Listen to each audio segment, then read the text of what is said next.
এই সাবধানে সাবধানে এই নামছি রে ভাই। হ্যালো ডিয়ার বন্ধু বান্ধব, আজকে আমি নেমেছি একটা নতুন যুদ্ধে।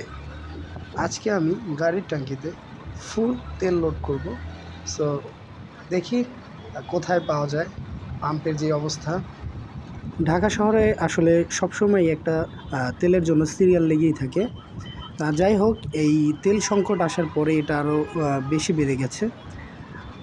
যদিও অনেক পাম্পেতেই তেল পাওয়া যাচ্ছে না, অনেকে সকাল ভোর 4টা থেকে সিরিয়াল দিয়েও তেল পায় না। সো আল্লাহ জানে আজকে কপালে কি আছে, দেখি চেষ্টা করে কি হয়।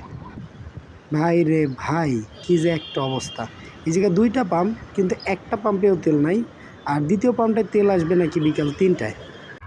উত্তরা থেকে খিলক্ষেতেও পেলাম না, সবগুলোই তেল নাই। আর তারপর চলে আসলাম একবারে সরাসরি প্রাইম মিনিস্টার কার্যালয়ের সামনে। সো এখানে একটু সামনে একটা তেলের পাম্প আছে, কিন্তু বিশাল বড় সিরিয়াল। সো সিরিয়ালে অপেক্ষা করতে হবে। এখন বাজে সময় 11টা, দেখি কতক্ষণ অপেক্ষা করা লাগে। ও ইয়া, পাম্পের ভিতরে চলে এসেছি। এখন আমি তেল পাবোই, জাস্ট একটু সময়ের অপেক্ষা। ইস রে, 12টা 39। যাক, অবশেষে ঢুকেছি পাম্পে, তেল এখন পাবোই।